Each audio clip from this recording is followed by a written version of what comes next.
Thank you. And the name of the podcast, of course, is Work, Life, Play.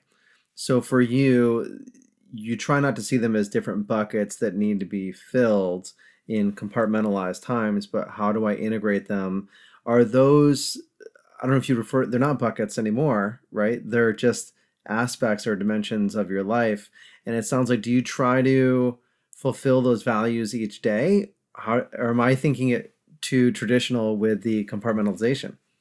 No, I think it's great. I'll just show you. So for video folks that are seeing, the logo work life play, it has our bus in the middle, and then it has the true north in the compass. It's very intentional. There's no periods on that. There's no commas. It's not work comma work period play, etc.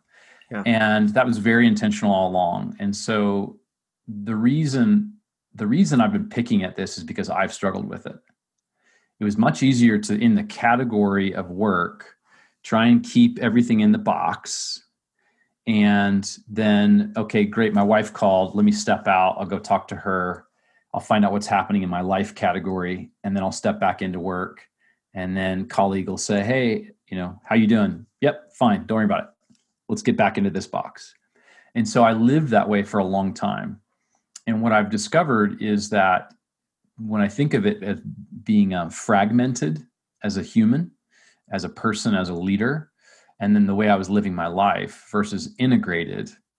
And so for me, the category framing of work-life play is really just an invitation of, so life includes, family and relationships and finances, and play can be adventure, and play can be like playing with your puppy, can be playing hopscotch and chess. The key about play is not about keeping score. And so much of our life is over-programmed and over-scheduled. And then often we're keeping score. And that was true for me for a long time. I was doing things where I said I would come home like bloody and muddy because I went on a mountain bike. But I had a watch. I checked in on Strava. I plotted it in a spreadsheet, and I was keeping score. Now, I had fun while doing it, and it was adventurous, but it didn't have the essential ingredients about really renewing me at a spirit level of just being at play, at rest, at ease for the sheer joy of doing it.